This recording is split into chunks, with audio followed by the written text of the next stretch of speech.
John Calvin was passionate about protecting true doctrine because he believed that true doctrine led to true worship, which led to God being glorified.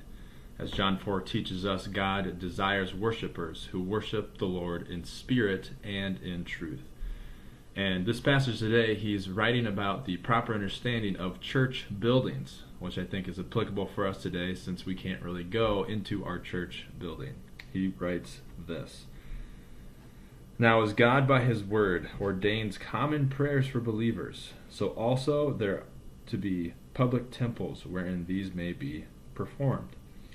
If this is the lawful use of church buildings, as it certainly is, we in turn must guard against either taking them to be God's proper dwelling places, whence he may more nearly incline his ear to us, as they began to be regarded some centuries ago, or feigning for them some secret holiness or other, which would render prayer more sacred before God.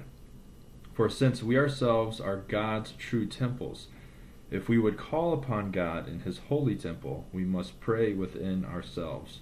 For we have the commandment to call upon the Lord without distinction of place, in spirit and in truth." And he cites John 4 there. So Calvin is talking about God's presence, how we don't have better prayers if we go to the church building.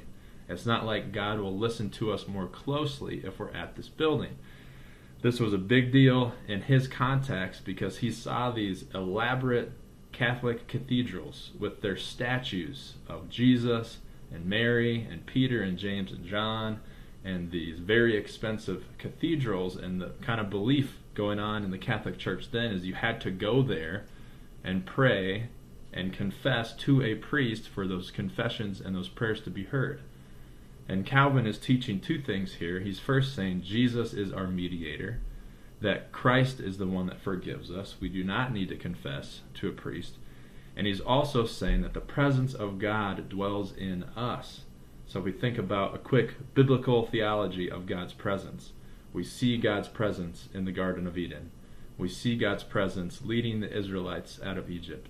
We see God's presence fill the tabernacle. We see God's presence fill the temple. We see God's presence fully manifested in Jesus. But in the New Testament, God's temple is the church, not the building, but the people.